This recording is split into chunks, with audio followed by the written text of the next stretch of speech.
Welcome to the XWC KCXW podcast, vidcast. Streamcast. Who knows what it is this week? We'll find a name eventually. One day. Yes. So we're here to talk about something a little more taboo. Ooh. Something a little more It's not even Tuesday. I know that I've been branded with the black label. And, something we have intimate knowledge of ourselves. Absolutely. Mm-hmm. This week we're going to talk about Outlaw, mud shows, renegades. Yes, absolutely. We'll even drop the most taboo backyard. Ooh. So taboo it made video games. Oh, right. Okay. XWC, Professional Wrestling School. We have students that work for the AEW brand, New Japan, MLW, WWE. Wrong one.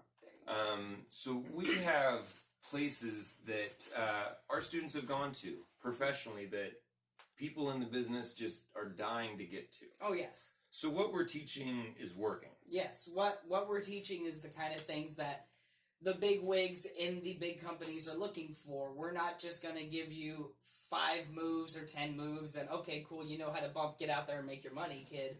What we're showing you is the kind of stuff that they're looking for when they do tryouts, when they do seminars, because these are the things that our students who have made these successes are coming back to us and letting us know. So kind of that nice inside firsthand knowledge, if you will, being able to get that direct feedback on, hey, these are the things that they're really looking for people to work on. These are the things that they really want people to make sure they know when they get to this point, so that we know exactly how to direct our training to make sure you get set up in the best spot to go for those places that you want to go to. Absolutely. So with all that accreditation aside, yes, now that we've stamped ourselves, we've had many seminars where many professionals have come in and go, wow, you guys have got it. You guys have absolutely got what many companies are looking for. You guys just need to get out there more. You just need to get out there more. That's all you need to do. That's not bad for a couple backyard kids. No, not at all. When the guy that makes his money going around the countries, giving seminars to other students, giving seminars to other schools, walks in, there's 2 different places he goes to. He walks into his seminar and he quickly realizes, okay, I'm dealing with 15 people on day 1, that's what I'm working with. Then there's the other place he goes to, where he walks in and he quickly realizes, okay, these guys have their basics. These guys have a grasp of what we're doing. I can have a little bit more fun with these guys. I can get a little bit more personal with them. You can really learn something with them. Right. And we are consistently told we are that ladder where we've got those basics down, and those veterans can really kind of get personal and get intimate with each of our people and really help them craft their selves, as opposed to just, okay, cool, let's make sure you know how to roll. Right, absolutely. So the fact that people learn their fundamentals from us, let's be honest, we've taught people through a lot of our mistakes. Yes. And I had to learn the hard way. I'm one of those people that I'm stubborn, and it has cost me tremendously. And I'm hoping that my students learn from my egotistical, narcissistic past that there is a easy way to do it, and there's a hard way to do it. Wisdom is just experience gained through suffering or gained through mistakes, and so wisdom is something that we're chock full of, because mistakes are things that we've made, both of ourselves personally, in our early careers, and so it's something we've been able to look back when we're kind of bringing you up and saying, hey, this is where I made my misstep. I want to make sure you're not making the same misstep, because I think I may see the same patterns or something like that. Absolutely. So if people want to learn to do it the right way, we did have the phone number up earlier. Let's go ahead and pop that one more time. Can we get that phone number up again one more time, Mr. Producer Man? I want to make Boom. sure people I thought I had can magic see fingers. it clearly. There it is. Okay, so it's 816-535-0870. You can give us a call anytime. Preferably do not call us after 11 p.m. because it goes straight to our cell phones. Yeah. But give us a call, leave us a voicemail. If we can't get to you, we will try to return a call as soon as possible. If we don't return a call within the next day or so, give us a call back. Absolutely, strike while the iron's hot. Call and just talk to someone if you have any questions. I mean, 10 minutes before we recorded this, we had a phone call come in. I grabbed my phone up, talked to a guy for a couple of minutes, got him set up for our tryout coming up in May. So, I mean, if you're looking to get a hold of us and ask questions, we're going to be here to answer. And so I think we can give them just a little bit, just a little teaser about when's that May tryout coming up. May 16th. May 16th. It'll be on Sunday. You can show up at 2 p.m. Tryouts go to 5 p.m. Tryouts start at one time. So once the whole class is there, once you've signed up, you've arranged a time to come in, which will be 2 p.m. Then you'll be added onto the list, and we will get you started with the whole class for that tryout. It will be $30 for the tryout. But I know that we had a good turnout in April, and we should have a great turnout in May. Yeah, I think we've got a fun ball rolling here with doing the group tryouts, trying things out a little differently. But we had a lot of excitement coming out of it the first time, so I think it'll be fun to do it again. For Absolutely, absolutely. So let's go back to the taboo topic. Yep, let's jump into the murky waters. All right, so one of the things that I want to be very clear about is that both of us have dabbled in the mud shows. This is where I got my start, was in the Outlaw, in the Renegade, in the backyard. Full disclosure, this man was my trainer. This man was my start. That's how I came to be in this entire business. So if you have qualms with that, there you go. I'm not proud of the fact of that's where you got your start, but I am not as discouraged as I used to be. I know that being in this area and working outlaw shows, especially in the state of Missouri that is a commission state, Kansas is a commission state, that if you are doing things outside of the commission, it's not good. No, I mean, not only do you have the reputation issues that you have with the boys that get licensed, that do everything the right way, yada, yada, yada, there's serious legal ramifications on the back end of that frankly, neither of us had the money to back ourselves on at the time, and we're damn lucky didn't get there. Absolutely. Many a times, especially when the spotlight was thrust upon us with the news coming after us and several times. City ordinances and whatnot. So I totally understand. But the thing about it is that when you're given that taboo black label, it's very hard to get into a professional locker room. I've said this many times before when I'm starting guys off at the early kind of day one training. Wrestling's a lot about tradition and respect and things of that nature. And when you go outside of the system and you run your shows outside of how everybody else is doing it, very instantly, a lot of old heads take that as a sign of disrespect towards them and what they do. And so trying to get in and earn that respect back is very much an uphill battle. Absolutely. I mean, there has been tradition built. There has been... we're talking over centuries of tradition at this point. Absolutely. And so people that just decide to watch it and then reproduce it on TV can be seen as very disrespectful. Yes. And whenever they decide that they can be a part of this show and not pay their dues... and think that they might just change the things because they have the idea of how they might make things perfect in their own vision. It can... When you buck the system, and especially a system with all these tight-knit guys who are ready to back the system, and I mean, there's reasons to do it, and when you buck something that's protected, it hits back hard. Absolutely, and you and I have both felt that many a times, especially me. Again, I was very stubborn, I was very bullheaded, and thinking that, you know what, talent will supersede the locker room line. Talent will be seen past that, and unfortunately, talent is not always seen past that, and especially when you are a big fish in a little pond, it's easy to get that mentality. It's easy to go around to a bunch of other outlaw shows, and everyone's like, oh, you're awesome, oh, this is great. Why aren't you here, here, and here? Why am I not here, here, and here? Exactly. You're absolutely right, I should. 100%. So then when you finally get to the show or to the dance where the professionals are, it's kind of eye-opening. Mm-hmm. It's a culture shock. Absolutely. Mm-hmm.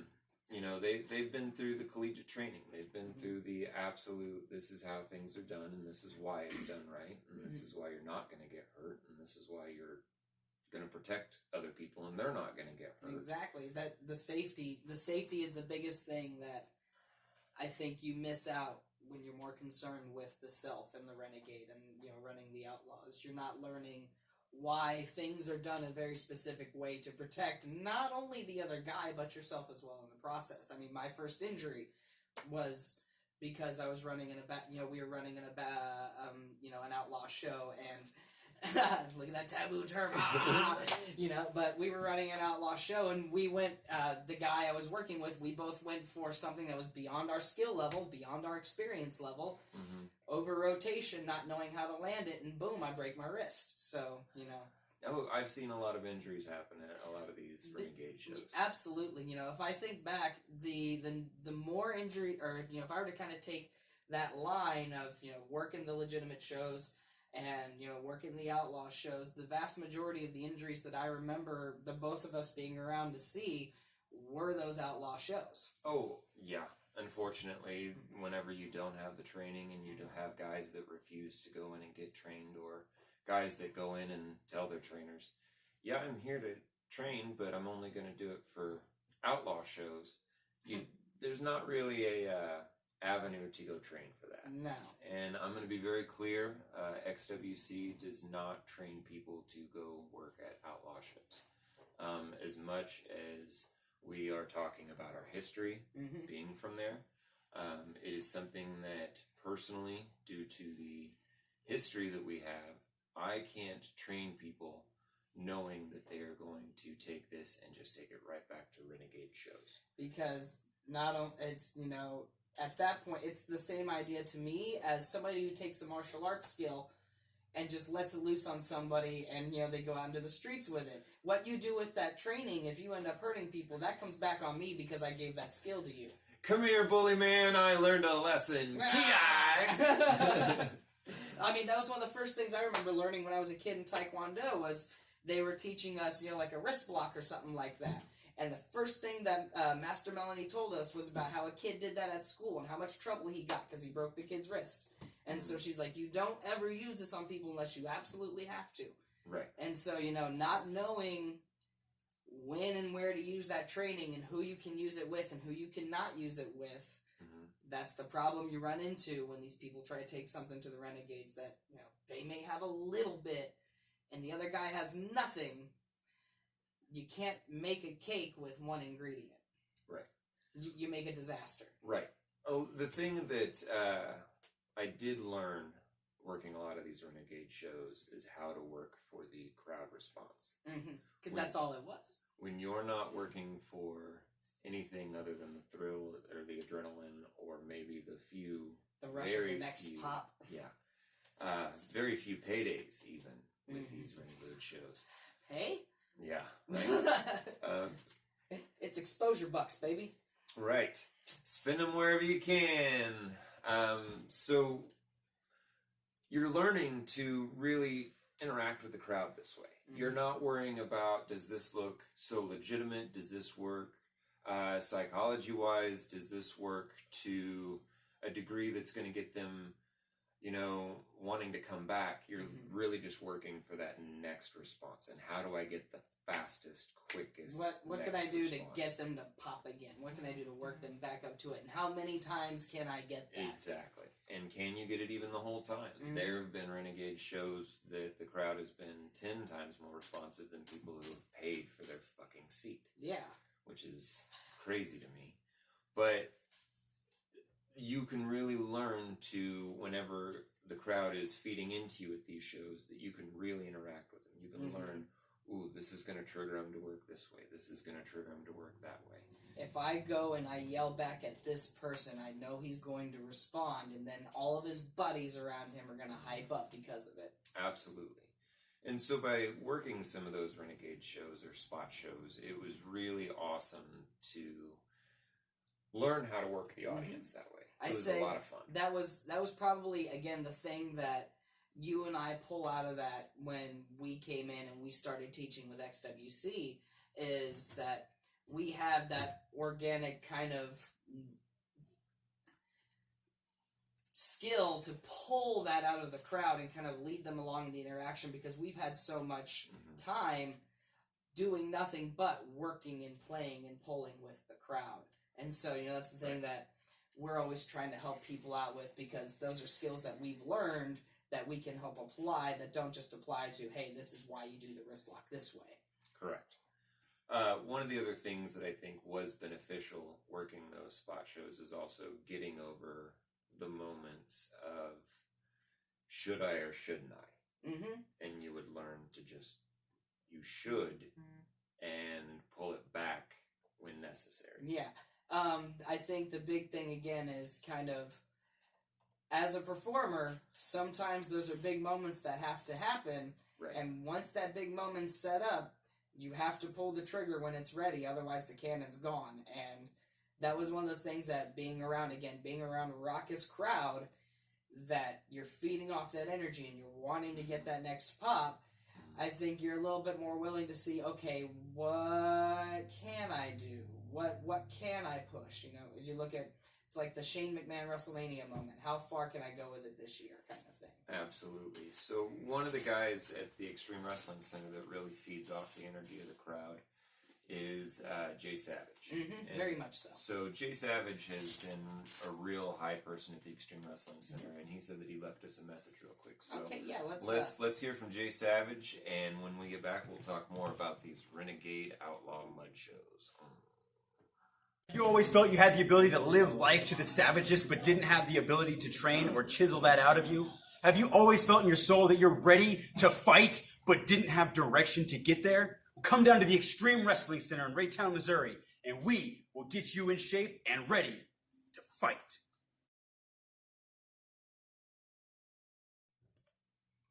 Well, I'm ready to fight. I don't know if I'm ready to fight. After that, I'm ready to fight. I don't want to fight Jay Savage. I know I don't want to fight him. I didn't say him. I was hype after that. That's all I know. That's true. Mm-hmm. That's true. And so there's a lot of character with Jay Savage right there. I mean, he is a guy that's got a lot of gumption, and you can watch him at your local KCXW shows as soon as we start announcing our live lineup later on this year. Bam. Excuse me. So let's dive deeper into this Outlaw mud show backyard scenario. So let's say that I'm someone now, right now, that I've got a group of friends and we're just wrestling around, but one of us wants to get serious. Maybe all of us want to get serious. Let me give a little background, my background. When I first started professionally training for the first time, I went in with someone's brother and sister. I went in with my best friend, and they were brother-sister couple. Cool. Okay. Now, the brother at the time, my best friend at the time. And we were going to be a tag team, and to be honest, he had way more charisma than I had. He could have made it way further than I ever could have. And unfortunately, he just didn't have the mentality at the time, and unfortunately, I don't think pursued it afterwards professionally. But, his sister did, which is awesome. Fantastic. Very much so. But I wanted to go in with a friend. I wanted to go in with someone knowing that we had each other's backs. I wanted to bring someone up with me. Yes, I mean, when I first met you, and we did a lot of talking about, just wrestling and jib-jabbing, this, that, whatnot. You were really big on listening to a lot of the shoot interviews of the era, kind of the mid-aughts and whatnot. And there was one in specific where you told me about it a couple of times, about, a wrestler going to a new show without somebody to back him. Horrible things happen to his stuff while he's out there wrestling, and he learned ever since then, always go in with a backup. So I think, that might have been playing a little bit of a factor there for you. 100%. I know that I had a lot of paranoia, especially by the time you and I met. I had already been ostracized. Mm-hmm. I had already been given that big black label, do not book. Oh, yeah. And, I mean, vicariously, just by virtue of me training under you, that kind of fell back to me as well. Oh, absolutely. You know, I mean, not just facts of life. Yeah. Right. Mm-hmm. So, thankfully, our hard work pulled us through. But at the time, it was a big hindrance. Now, I did have a lot of companies that were still booking me, but they weren't quite as big companies as I wanted. I wasn't reaching the full potential that I wanted, but at the same time, these were companies that would book my buddies, and so I would get to come in and have my match that I would want to have, and occasionally I'd wrestle one of their main roster guys, and every time they'd go, it was a great match, you know, sweet, dead on, you know, dead what I wanted, but every time I'd leave bored because I wouldn't get to push myself the way that I wanted to. You get to get your shit in, kid. Exactly. So by the time that we found you, we had already thought of a project of, you know, the way I was training people. I was using a lot of the same fundamentals that I was learning out on the independent scene. And I was saying, okay, we have a good group of guys. Let's make a company. And let's make something happen. Now, unfortunately, we knew how to wrestle. We didn't know how to market. We didn't know how to brand. We didn't know how to business. We didn't know how to advertise. Nothing. It was just not, we knew how to perform and that was about it. And we performed for nobody. The whole 15 people at both shows. I believe half of those tickets were paid to mock us. Pretty much. Yeah. But that's okay. That's okay. It all comes back full circle. Right. It all does. Our lessons learned from our failures. So wisdom. Correct. So we failed from this, and then we take a little break because I have 2 children. You know, I become a dad. So I take a break, and then we start training. You know, renegade style. We just do it in the backyard, and we start doing our thing. So to bring it full circle, let him in. 2 wrestlers are here. I know. Have them wait out there, please. Okay. Live, baby. Woo! We're doing it live. Anyways, if you're out there trying to do this in the backyard and you don't know what to do, learn from my failures.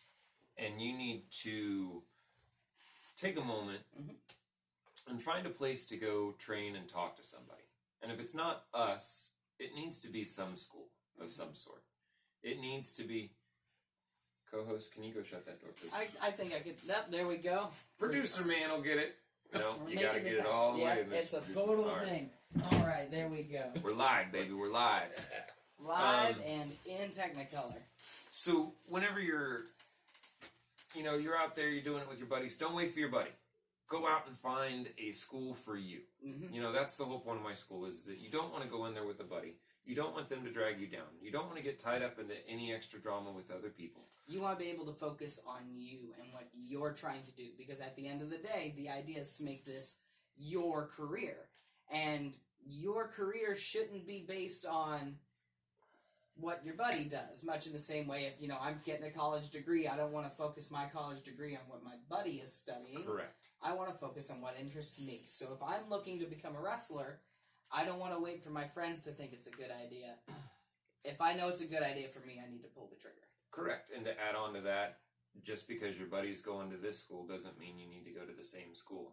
You know, you guys might have 2 separate degrees, but you're like, oh, I'm going to go to the school with you and da-da-da-da-da. It might just not work for you. It might not. We've had several students join in together, and, you know, they're like, we're all going to make it.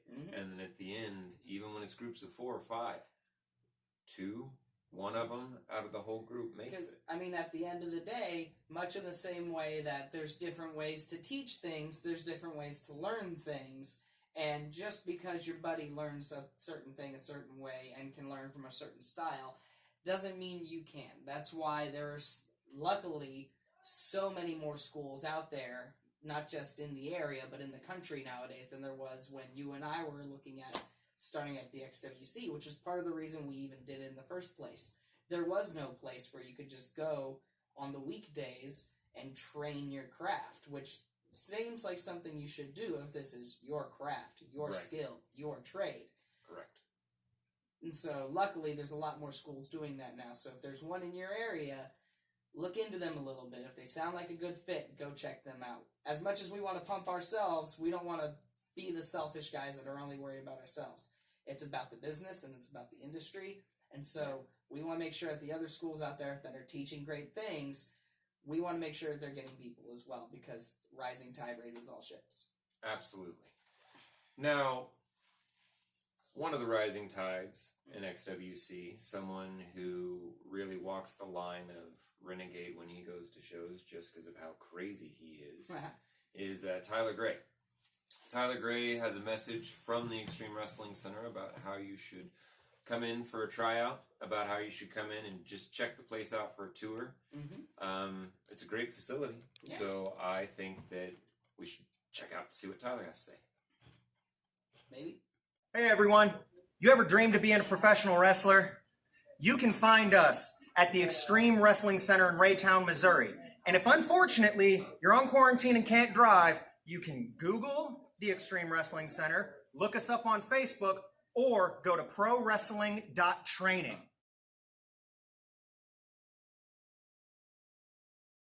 If we go 40, Hey. welcome back! Live! And in color, thankfully, because we would look awful in grayscale. So, we talked about, hey, you might be doing Outlaw shows, or backyard shows. Hey, you might be doing Outlaw shows. You might be going to promotions where the promotion is just the same thing over and over, the same guys over and over, no new business. It's stagnant.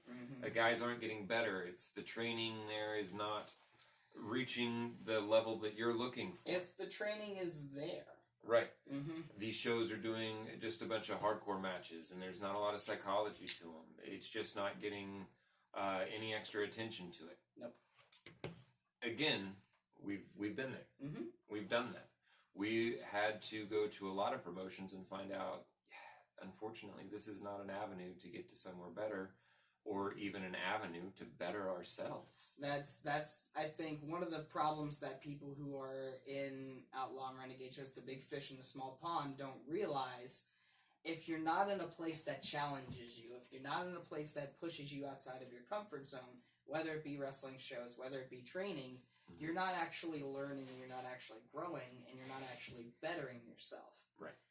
If you go in there every single time and you feel like it was a walk in the park, or you feel like you just didn't get anything out of it, it's not beneficial to you. So you want to make sure it's something that pushes you in your bookings, and you want to be working people that challenge you to try things you haven't done before. You want to be working people that put you in a situation where you're almost feeling like you have to keep up with them, because it's going to make you a better worker. Right. Absolutely. So if you find that you're stuck at these places, what can you do to better yourself? Well, I'm not going to tell you, well, just throw yourself out there and reach out to these other companies and try to get booked. That'll help you so much, absolutely. But people will say, well, I've tried. I've gone to these other places. There's nowhere to get booked. I mean, you can also, one of those problems is there's thousands of wrestlers for hundreds of promotions. So, it's kind of, how do I wedge myself in there when those spots seem to already be, folded in? Right. So let's be honest. Most guys that choose to work these Outlaw shows, choose to stay in these places, are happy with their stagnant place because they have not learned how to get better and to compete for those better places. Again, big fish, small pond mentality. Oh, well, my family comes here and they know me here and I get my pops here and I... They all tell me I'm great, so why do I need to go somewhere and be told otherwise? Correct. One of our biggest things that we've had is where we give guys a chance. We're saying, hey, come on in here, try this out. Let's see if we can get you some work. And they love it for a moment until you ask them to meet the professional expectations that you set before them. Yeah. And then when they can't meet it, or if there are conflicts meeting it, then suddenly, well, it just didn't work out. That's not a good company. They don't work for me. They don't know how to treat people. They don't know how. They don't know what. They don't know who. And it just...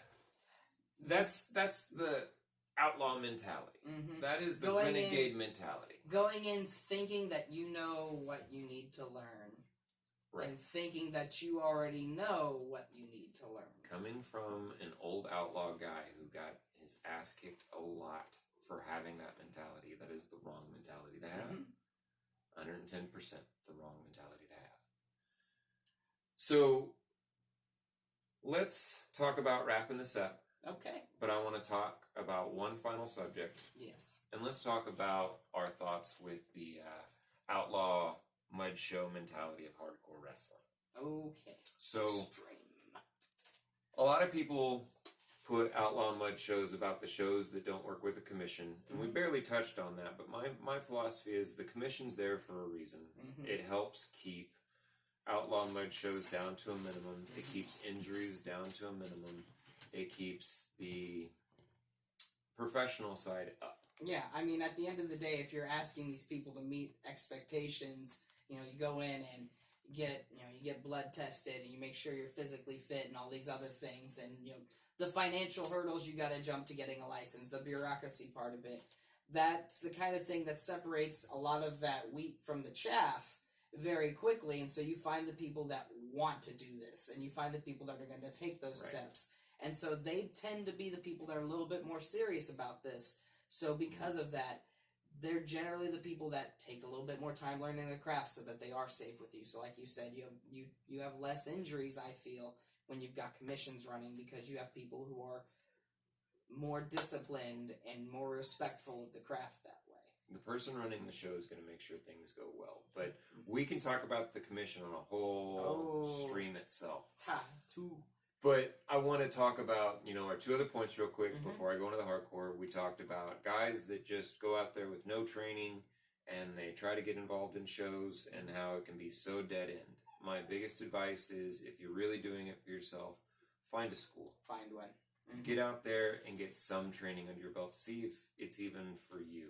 And if it's not, then it's not. And if you find that you're just an outlaw guy and you just want to work outlaw shows yourself, don't be mad that you're stuck being stagnant.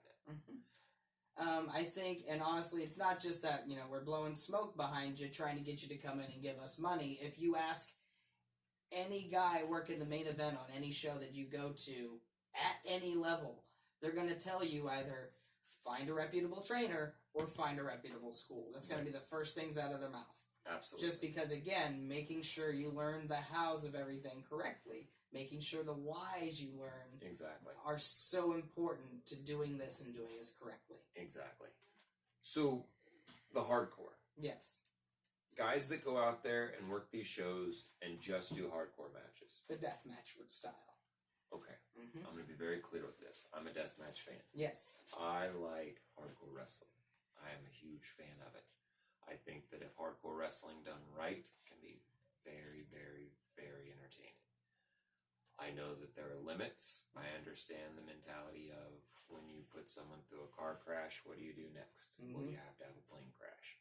At some point, when do you have to stab the guy? Exactly. And that's not what wrestling and hardcore wrestling is to me. It's not, I need to pull this man's liver out to win. It's the fact, what I like about hardcore wrestling is the fact that there are no rules. I like the fact that there is literally an artist can paint with every color of paint if they want to within the match. If wrestling is a dance, deathmatch wrestling is freeform jazz.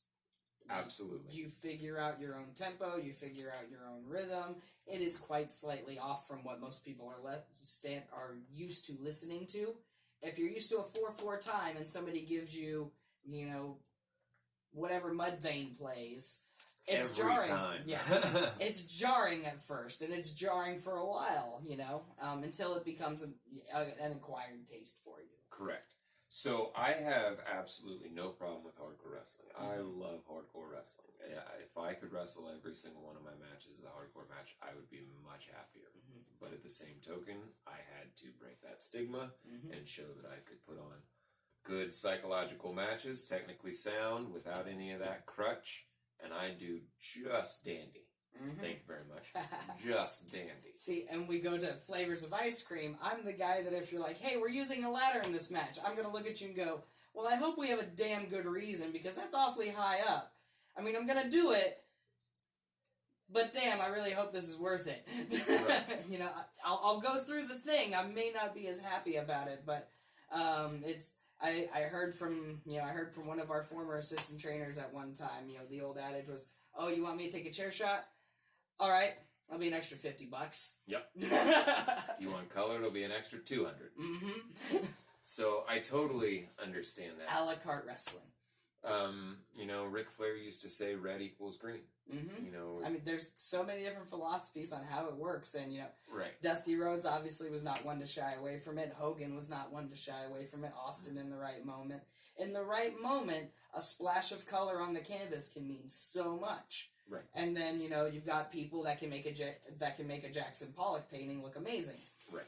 There are guys out there that have made hardcore wrestling their gimmick, and Mhm. they have made a ton of money off of that, Mhm. and they continue to do so. And For years, amazingly enough. right. Years and and there are years. guys that go out there that can put on a technically sound match, Iron Man matches, and pull even more money than some of those hardcore wrestlers do. Mhm. Most of those hardcore wrestlers do. But that still doesn't take away the fact that I like to see that flavor of ice cream. I mean, at the end of the day, wrestling is an art form just like anything else. And there's a reason that there are several different genres of music. And there's a reason that there are several different genres of painting and art.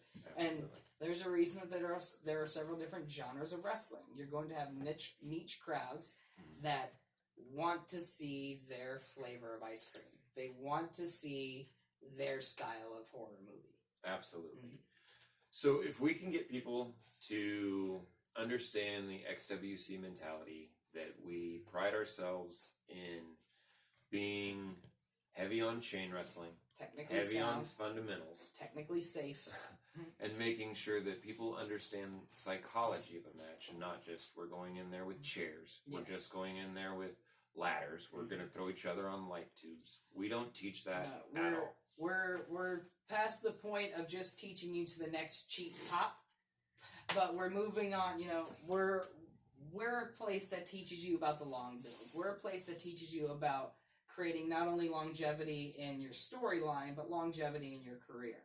Making sure that what you do is something that's entertaining and people want to see again and again, and that it's something that's sustainable. So you know you don't burn your body out in 5 years because you're putting yourself through things that just aren't made for human bodies to go through all the time.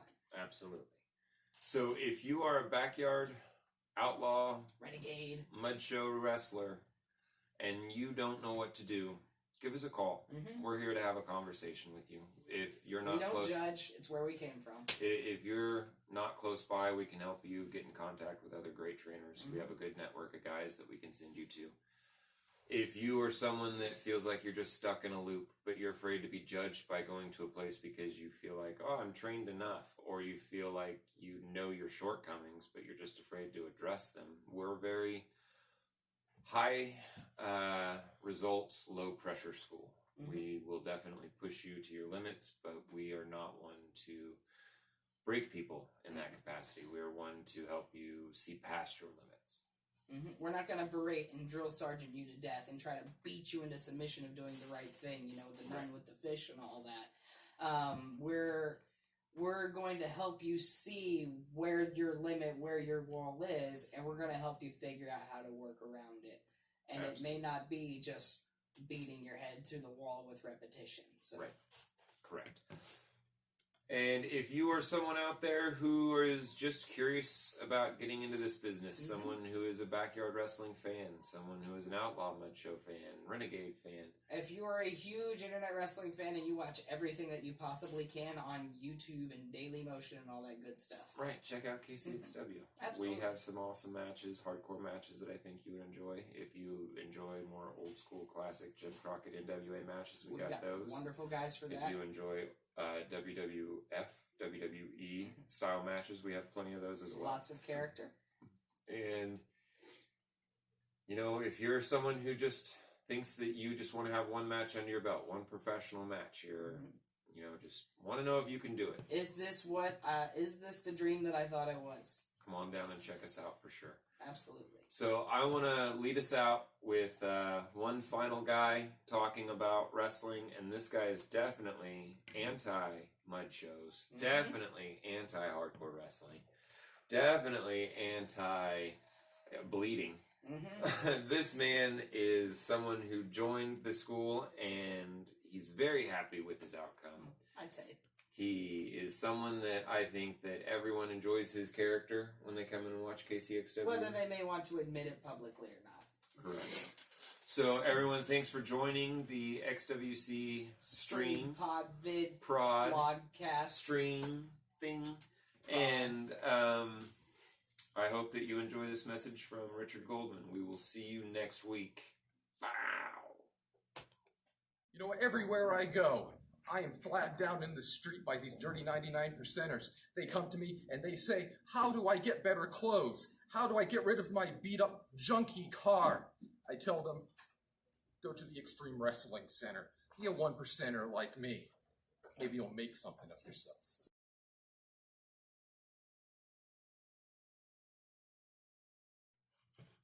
We're fading to black. We're going away. Oh my God.